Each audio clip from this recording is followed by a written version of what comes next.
حضرت عائشہ کہتی ہیں کہ میں نے رسول اللہ صلی اللہ علیہ وسلم کو کسی نفل کی ادائیگی کے لیے، یعنی سنت بھی اصل میں نفل نماز ہے، ایک فرض ہوتی ہے ایک نفل، پھر جو آپ نے زیادہ تاکید سے پڑھی ان کو سنت قرار دے دیتے ہیں اور باقی جو کبھی کبھار پڑھی وہ نفل ہو جاتی. کسی نفل کی ادائیگی کے لیے اتنی جلدی کرتے نہیں دیکھا جتنی جلدی آپ نماز فجر سے پہلے 2 رکعتوں کے لیے کرتے تھے. جلدی پڑھتے نہیں تھے، یعنی اس کی ادائیگی کے لیے آپ فکر کرتے تھے.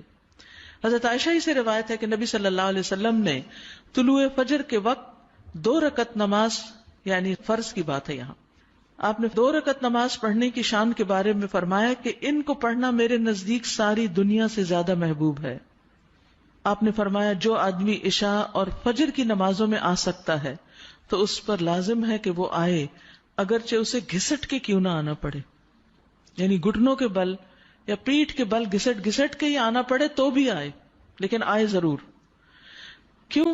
اس لیے کہ جو شخص فجر کی نماز پڑھتا ہے وہ اللہ کی حفاظت میں آ جاتا ہے.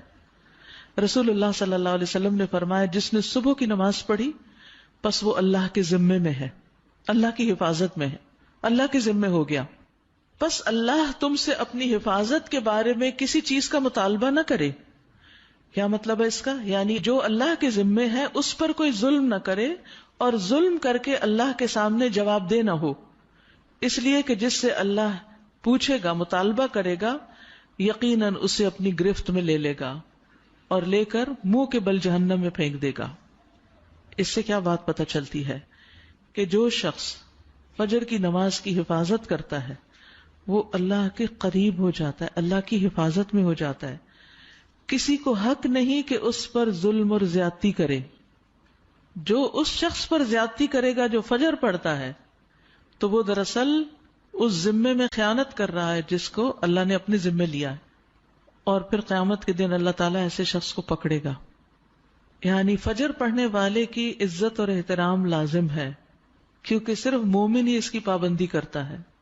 بہت سے لوگوں کے لیے فجر کی نماز بڑی بھاری ہوتی ہے، وہ ایک خاص وقت سے پہلے نہیں اٹھتے. کچھ لوگوں کی اکثر ہی قضا ہو جاتی، وہ چونکہ دیر سے سوتے ہیں تو صبح اٹھ نہیں پاتے، تو ان کی حفاظت اللہ کے ذمے پہ نہیں ہے. تو اس لیے بہت ہی فکر کرنی چاہیے کہ فجر کی نماز قضا نہ ہو، یعنی کوئی باقی کر لیں نہیں، کیونکہ باقی تو پھر ہم جاگ ہی رہے ہوتے ہیں نا، تو اذان بھی سنائی دے دیتی ہے اور وقت بھی پتہ چل رہا ہوتا ہے اور دوسروں کو بھی ہم دیکھتے ہیں پڑھ رہے ہیں تو پڑھ ہی لیتے ہیں.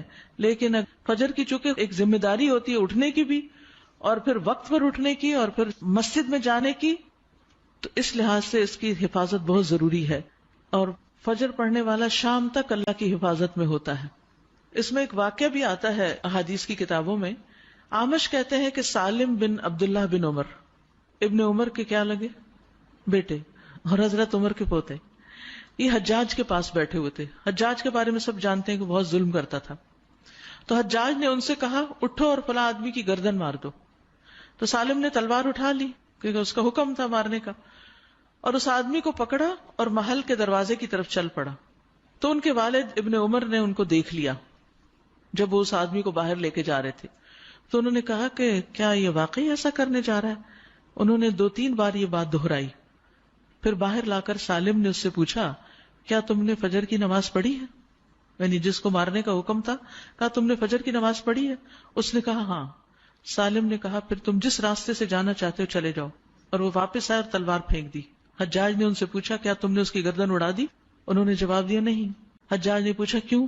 سالم نے جواب دیا میں نے اپنے والد کو یہ کہتے ہوئے سنا ہے کہ رسول اللہ صلی اللہ علیہ وسلم نے فرمایا جس نے فجر کی نماز ادا کی وہ اللہ کی حفاظت میں ہے یہاں تک کہ شام ہو جائے. تو ان کے والد نے ان سے کہا کہ سمجھدار رہو، میں نے تمہارا نام اسی لیے سالم رکھا کہ تم سلامت رہو، یعنی اللہ کے ذمے کے اندر خیانت نہ کرو. تو بہرحال اس سے یہ پتہ چلتا ہے کہ انسان سے بڑے بڑے حادثے، بڑی بڑی مصیبتیں ٹل جاتی ہیں جب وہ فجر کی نماز کی حفاظت کرتا ہے. اب تو الحمدللہ ہر شخص کے موبائل پر الارم ہوتا ہے اور موبائل ہر شخص کے سرہانے ہوتا ہے، تو کوئی بھی یہ نہیں کہہ سکتا کہ میں صبح نہیں اٹھ پایا. 1 نہیں 2 3 الارم لگا لیں، 5 منٹ کے وقفے پہ رکھ لیں اس کو، کیونکہ جو شخص یہ 2 نمازیں پڑھے گا، بخاری میں آتا ہے وہ جنت میں داخل ہوگا. ایک اور روایت میں آتا ہے وہ آدمی ہرگز دوزخ میں نہیں جائے گا جس نے سورج نکلنے سے پہلے اور سورج کے غروب ہونے سے پہلے نماز پڑھی، یعنی فجر اور عصر کی. اور پھر آپ نے فرمایا ان نمازوں میں سستی نہ کرو اگر تم اللہ کا دیدار کرنا چاہتے ہو، اس طرح کہ جیسے تم 14ویں کے چاند کو دیکھتے ہو اور تمہیں کوئی دھکم پیل کا بھی واسطہ نہیں پڑے گا. یعنی جو ان نمازوں کی حفاظت کرتا ہے وہ اللہ کے دیدار کے قابل ہوگا. اور پھر بعض اوقات لوگ رات قیام کرتے رہتے ہیں، آخر حصے میں سو کے فجر قضا کر دیتے ہیں. کیا ہے تہجد کے لیے اٹھے تھے وہ آنکھ نہیں پھر کلی فجر کے لیے. تو یہ نہیں ہونا چاہیے.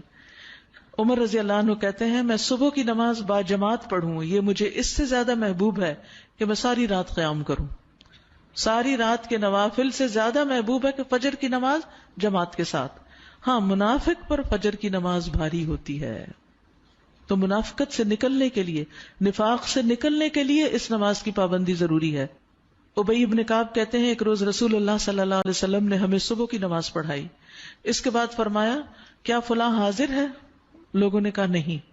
آپ نے پوچھا کیا فلاں آیا ہے؟ لوگوں نے کہا نہیں. آپ نے فرمایا بلا شبہ یہ دو نمازیں منافقوں پر سب سے بھاری ہیں، سب نمازوں سے زیادہ بھاری، یعنی فجر اور عشاء. اور اگر تمہیں معلوم ہو کہ ان میں کیا کچھ اجر و ثواب ہے تو تم ان میں ضرور آؤ، خواہ گھٹنوں کے بل ہی کیوں نہ آنا پڑے. تو اس لیے خود بھی اور اپنے گھر والوں کو بھی، اپنے بچوں کو بھی اس کا پابند کریں. سبحانک اللہم و بحمدک اشہد ان لا الہ الا انت استغفرک.